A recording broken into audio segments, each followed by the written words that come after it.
On this episode of China Uncensored, foreigners, what are we doing to your women? Hi, welcome to China Uncensored. I'm your host, Chris Chappell. If I were to create a Venn diagram of the most terrifying things to the Chinese Communist Party, it would look like this.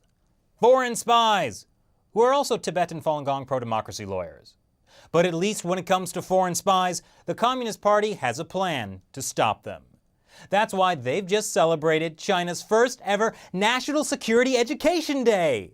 A day for people throughout China to have correct education thrust upon them by their benevolent overlords. Now you might be wondering, isn't that every day in China? Well, on this day, there were comics. Among the 100+ promotional materials put out by China's Ministry of State Security, there's this lovely 16-panel comic called Dangerous Love. And it's captured the world's imagination. It stars Little Li, an innocent Chinese girl, and David, an unassuming foreigner. You can tell he's a foreigner by the big schnoz. But while at first you might assume David is merely your typical evil foreigner, he's actually an even evilier evil foreigner. Let's take a look. A friend from overseas is holding a gathering today. Didn't you want to improve your foreign language skills? You should go with me. Sounds good. I'm David. I'm a visiting scholar specializing in China research. I'm very eager to chat with you guys. Let's all introduce ourselves and our work. How about we start with this beautiful lady here? Oh, all right. My name is Xiaoli. I just finished university and got a job with the civil service. I work in the International Propaganda Department. Okay. After the gathering, David began meeting with Xiaoli and giving her gifts. You are beautiful, warm, and bright. In fact, I've liked you since we first met. Oh. A handsome, romantic, and capable foreign boyfriend? Not bad. A relationship develops between the two. Dear, what specifically do you do at work? I'm responsible for composing internal references that form the basis for central policies. That's great! You can let me borrow those internal references. They'll be really useful for my academic papers. Oh no, we're under a confidentiality agreement.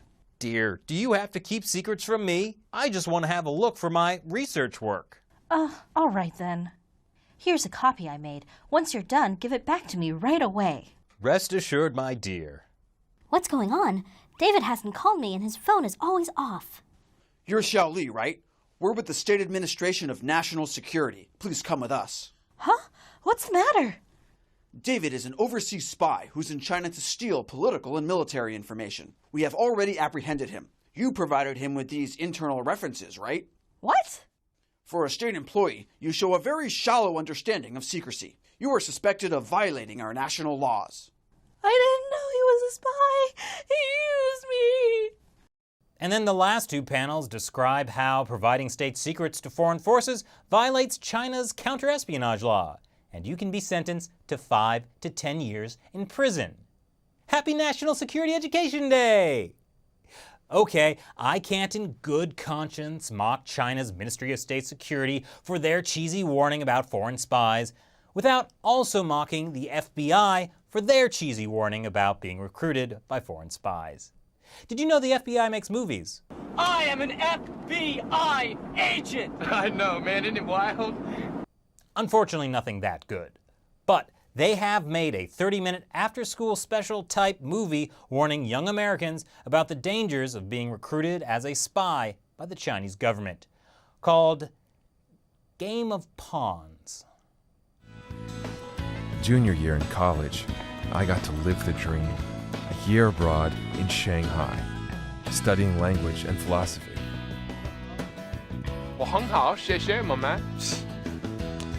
It's based on the ripped-from-the-headline story of Glenn Duffy Shriver, a hapless American who innocently gets a lot of scholarship money from his new Chinese friends, and then promises them he'll join the CIA and tell them all about it. It could happen to anyone, right?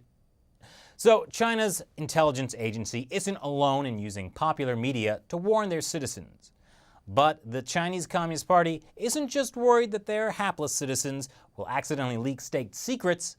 They're worried that ginger-haired foreigners like David will steal Chinese people's souls. I mean figuratively.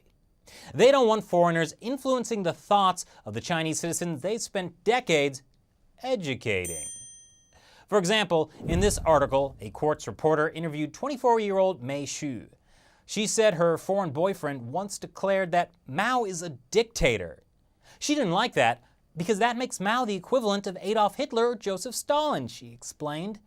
Outrageous, right? As explained in this helpful internet graphic, Mao killed way more people than Hitler and Stalin. Fortunately, Mei held fast to her soul and broke up with that shameful foreigner. The Quartz article goes on to show how foreigners sometimes try to talk about sensitive political topics with their Chinese girlfriends. And as you can imagine, these foreign ideas, like so-called democracy, cause chaos in the carefully honed minds of innocent Chinese girls. And the Communist Party isn't just worried about foreign political influence, there's religion too. In mid-April, Chinese leader Xi Jinping said China must resolutely guard against overseas infiltration via religious means. But don't worry, they've already got a plan to direct the religious circle and their followers to enhance social harmony. I think it's this, and this. So if you're a foreigner and you have ideas and/or beliefs, you might want to stay away from China, because you know what the comic strip doesn't show? What happens to David? I'm sure he's fine. So what do you think? Leave your dangerous ideas and/or beliefs below. Once again, I'm Chris Chappell. See you next time.